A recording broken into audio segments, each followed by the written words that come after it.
Now this is the second type of question in which you have to calculate the force. A beam with a cross section is given below. So we have total height is equal to 75 plus 25 is 100 plus 50, that equal to 150. This has a width equal plus 50 is equal to 100. This hatch area is shown. This has a width equal to 50 and the height is equal to 25. We have to find out the tensile force acting on the hatch area of the cross section. And this beam is subjected to positive bending moment causing an compression at the top equal to 16 kilonewton meter. So it is clearly mentioned that at the top compression stress will be produced.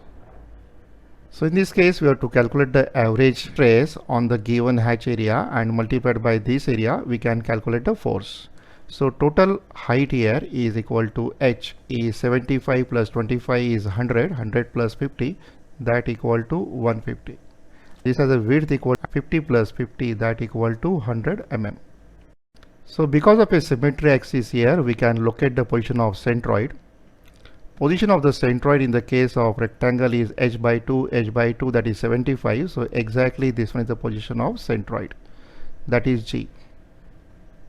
So first we calculate here the hatch area. This hatch area is 50 by 25. So its area is 50 multiplied by 25.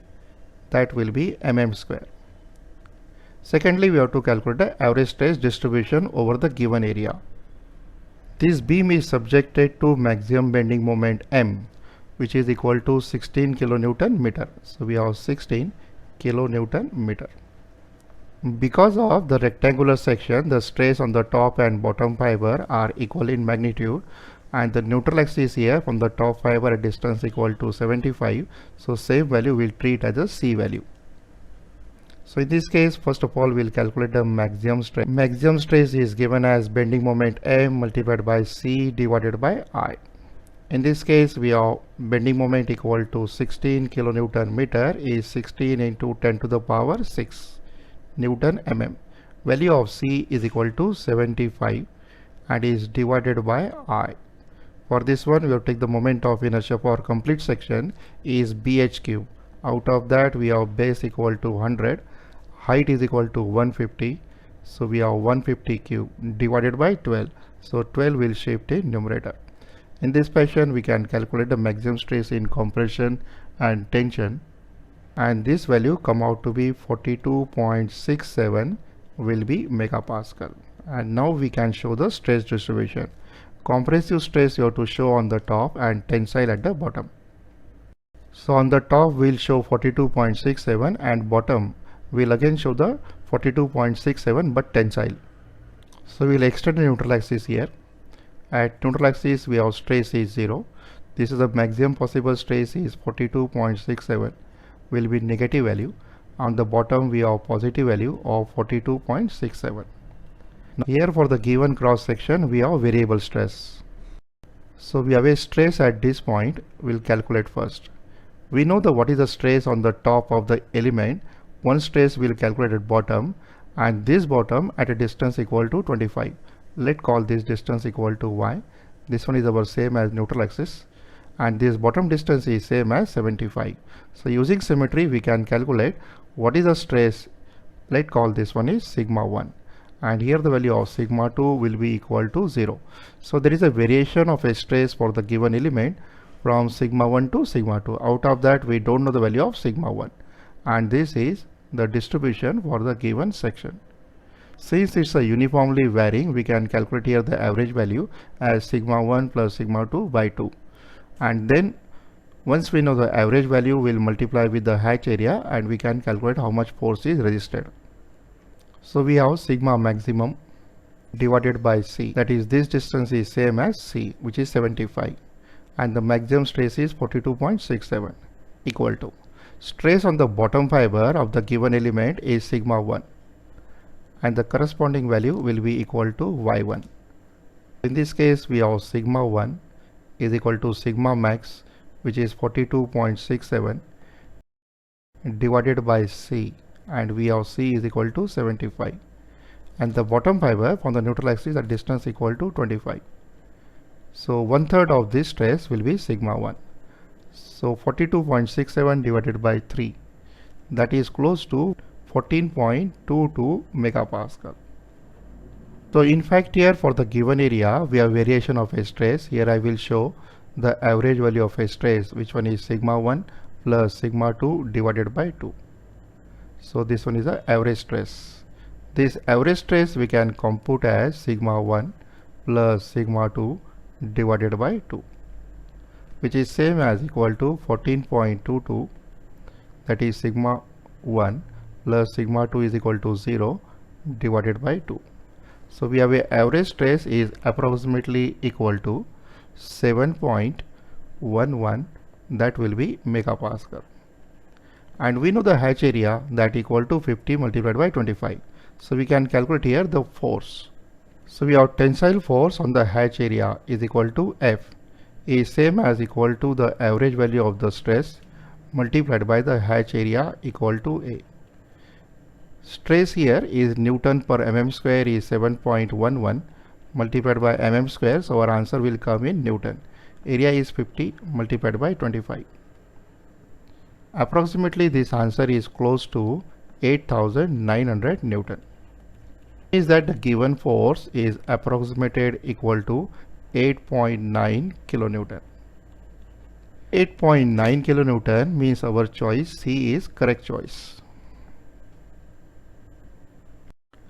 This one is the third kind of question where you have to find out the bending moment resisted by the shaded area. So one shaded area at the top and one at the bottom. Since they are equidistant from the neutral axis, so they have same bending stress distribution. And the fiber distance the top and bottom is also same here. So we have given here one rectangular section of 60 mm by 120 mm and is subjected to 8 kilonewton meter. Then we'll develop here generalized equation of a stress at any distance y from the neutral axis. For this purpose we'll consider here one elemental area. So we'll consider here this elemental area.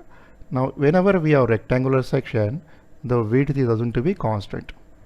And let's say we have the height of this small area will be equal to dy. It has a width equal to 60 and from neutral axis it is a distance equal to y. So we'll extend this line up to neutral axis. So we'll consider here one elemental area dA, which has the area dA is same as b multiplied by dy. And here we have continuous distribution.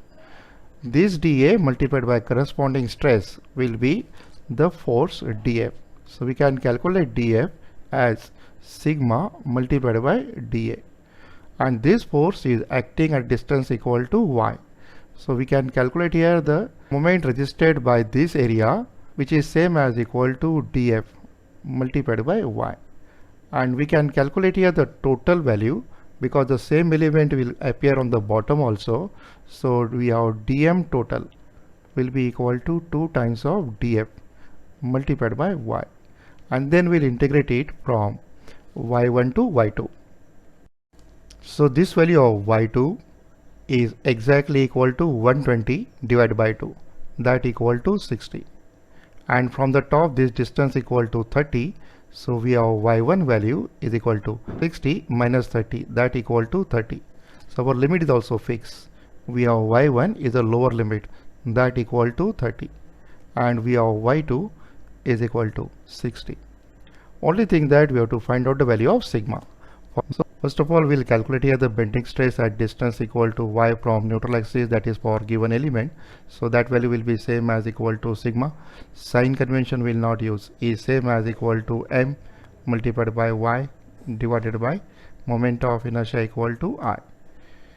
Bending moment here is given as 8 kilonewton meter is 8 into 10 to the power 6, that will be Newton mm multiplied by y divided by moment of inertia is bh cube by 12.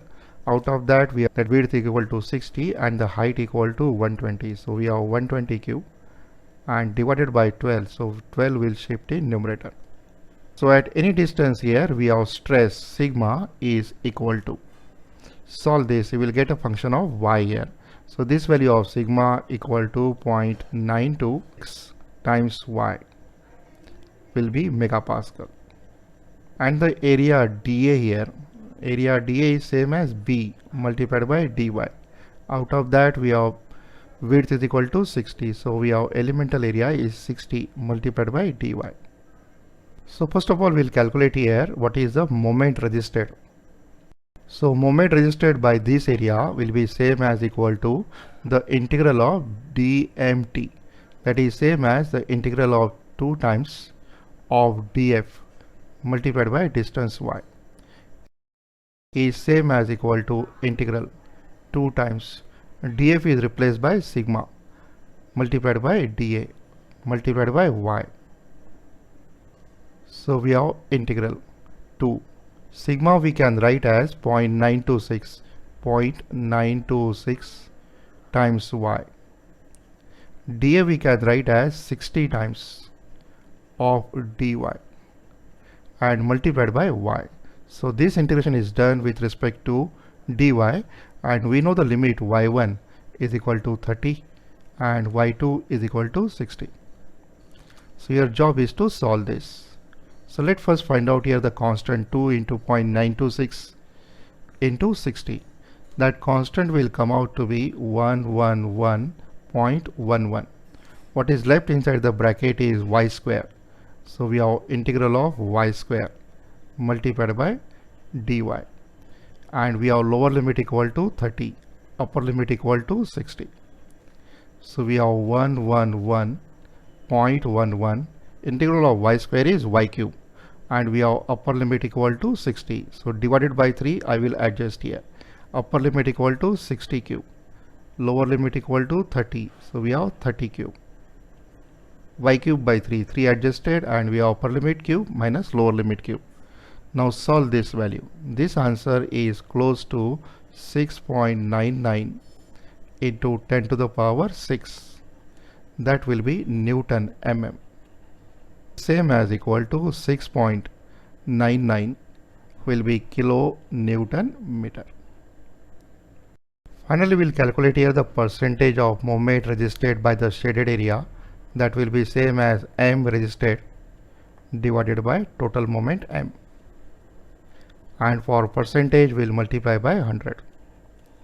So this answer is close to 6.99 divided by 8 multiplied by 100 is approximately equal to 87.5%.